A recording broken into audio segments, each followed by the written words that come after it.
Story time. You cannot please people. By the way, I'm always standing in my kitchen because out of the between the kitchen and the bathroom, best lighting in the place. Anyway, I'm venting. I'm venting. I'm venting. I'm venting. Okay. I post these videos here because I know that someone can take something from it. Okay? All right. So if you don't know, I make rotis for a living, right? So Indian flatbread, if you don't know what rotis are. And currently, I live in the US and I make them, I vacuum seal them, and I ship them to any US state or any part of the world. I use UPS 3-day shipping. The rotis always get there fresh, right? Now, I vacuum seal them, and when you vacuum seal food, it takes longer for food to go bad. Like it keeps it fresh. It preserves the food for those who don't know what vacuum sealing does or what it is. Now, it's summertime now in the US, and of course, when you're shipping food, people are going to be concerned about the temperature. It could get people sick and so forth. So let's start off by saying that roti is just like bread, it's a flat bread. So when you cook the dough, it basically turns into bread.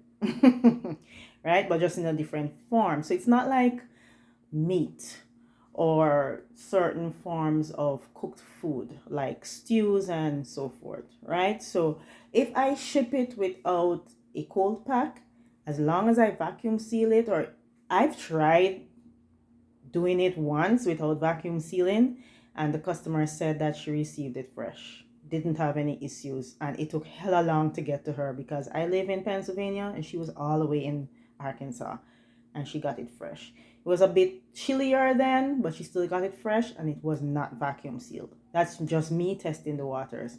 Anyway, I still vacuum seal all orders. Now, a few weeks ago, I sent one customer a order and she gave me 1 star. 1 star. And this is what the 1 star is for. She said that the rotis came and the shipper just wrapped it in some plastic, and she's terrified to eat food like that. So she just tossed it. Right? So when I saw the review, I was like, really? You didn't even read other 5-star reviews that I have about the taste and the quality of the product, but you decide to toss the product without even trying it. She said she didn't open it or anything, she just looked at it, saw it was wrapped in plastic. And the way that she said it is like, I literally wrapped the thing in plastic, and that's not literally how I packaged the thing. Wrapped it in plastic, and she is not satisfied. So she tossed it, right? Usually, I have excellent customer service. Like, no matter how angry customers are, I always message them and everything. The only time you won't see me message someone is if I miss it. Like, sometimes I tend to miss emails. Like, I would open the email if I'm doing something and I can't attend to the email right now, and I may forget. That's why I don't like to check messages until I'm able to respond. A few days after, the same customer who gave me 1 star made another purchase. The identical name, identical email, identical shipping address. I was like, I didn't message her or anything. Like, for some reason, the Holy Spirit said, don't say anything. Like, and it's unlike me. I would totally not never, I would never not, someone is calling me, message someone, right? And a few days after, literally, she made another purchase of the same thing. And I'm like, you're the one who just gave me 1 star and complaining about ice packs and said you tossed the roti. Listen, I don't know what happened. I didn't say anything. I remade her order. And I even went and I got ice packs and I shipped the second order that she made with ice packs. She got her delivery thus far. She did not complain again. She did not leave me any more reviews. We moved on. Today now, I got a message. So I decided that, okay, because it's summer, I'm going to start sending everybody's order with ice packs, whether you're a customer or you're not a customer, or whether you're an old customer or a new customer. An old customer messaged me this morning and said how upset she was. The roti is soggy. So I'm like, the roti is soggy? Oh God, what is this now? So I called her at 7 o'clock this morning. I called her and I'm like, hi, this is Roti Darling, blah, blah, blah. Tell me what's going on and whatever. So I'm like, what do you mean the roti is soggy? She said the box came looking not too well.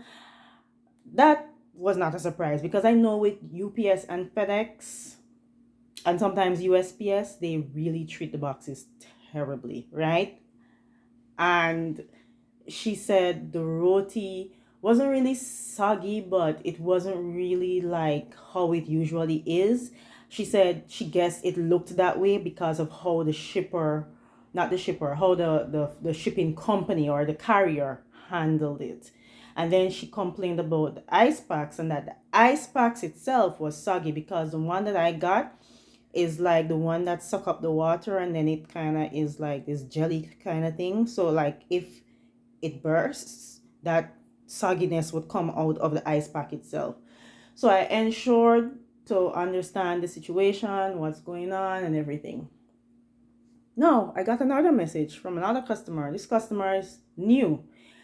He's complaining that the roti arrived on ice packs that are warm, and he's very upset and he's wondering if he should eat the roti. No, prior to this customer, before these two customers that were complaining,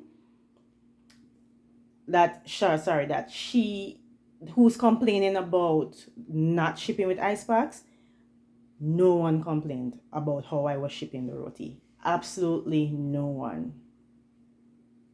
But now it seems as though everyone is going to start complaining because you're trying to do what? To please everyone. You guys know what I'm going to say. You cannot please everybody. You got to do your best. You got to have your system. You got to do what you're doing and you got to move on. I was watching this video with Jeff Bezos a few years ago and they were asking him about all the complaints about the warehouse fulfillment center workers who would drop down dead. And he simply said in a very calm state, when you're doing big business, things will happen. Bad things will happen because you're doing the amount of business Amazon does, it's inevitable for someone not to drop dead on the job, for a customer not to be upset, for a customer service rep from Amazon not to be rude to you. It is just not possible to please everyone. And I learned this today. I will continue doing what I'm doing, shipping vacuum sealed in plastic, in grease paper, parchment paper, in whatever packaging I had initially, and I'll continue sending it out to the customers. I will not be able to please everyone. And I have to come on here, just to encourage someone who is going through the same thing. Maybe you're at work, maybe you have your own business, and maybe people are criticizing you. No matter how you try, no matter how you are doing your best, no matter if you want to give them the world, people will still be unhappy if they choose to be. You cannot please everyone. You just got to do your best and move on.